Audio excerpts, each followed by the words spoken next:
কিছু করতে পারে না। মানুষের যে প্র্যাকটিক্যালি মেধা, যে প্রাতিষ্ঠানিক মেধা, সেখান থেকেও মানুষ সফলতা অর্জন করতে পারে। আমরা তাই মনে করি যে যারা বাংলাদেশে অনেক ধনী, সে অনেক টাকা পয়সার মালিক, সে এত টাকা পয়সার মালিক, কিন্তু সে তার নামটা সিগনেচার করতে জানে না। এরকম মানুষ যদি কোটি কোটি টাকার মালিক হয়, তাহলে সে কিভাবে হয়েছে? এটি তার প্রাতিষ্ঠানিক মেধা। তাই অনেক মানুষ বলে যে শিক্ষা লেখাপড়া ছাড়া আমি কি করব, আমি জীবনে কোনো কর্মসংস্থান করতে পারবো, আমার তো কোনো লেখাপড়া নাই।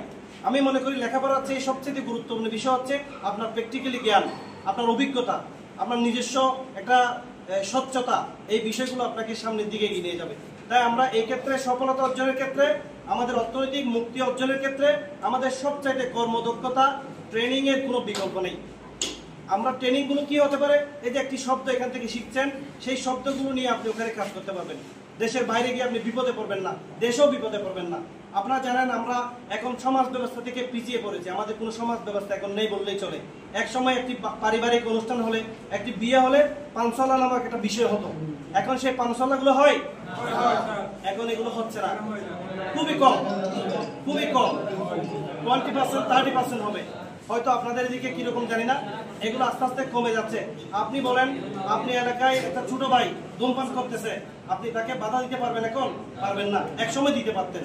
আপনি যখন তাকে বাধা দিতে যাচ্ছেন, সে আপনাকে প্রশ্ন করবে, আমার টাকা দিয়ে আমি ধূমপান করছি, আপনার কি? এই প্রশ্নগুলো মর্যাদায় তাদেরকে সিআইপি মনোনীত করছে, এবং তারা এখানে এখন স্কুল, কলেজ, মাদ্রাসায় বিভিন্ন মানুষকে দান করতেছে, আরো মানুষকে নিয়ে যাচ্ছে। এবং যে ওমানের ভিসা কোনো প্রসেসিং এ, ওমানের ভিসা বন্ধ হলে বা কোনো সুযোগ সুবিধা হলে, সমস্যা হলে, ওরা এইগুলো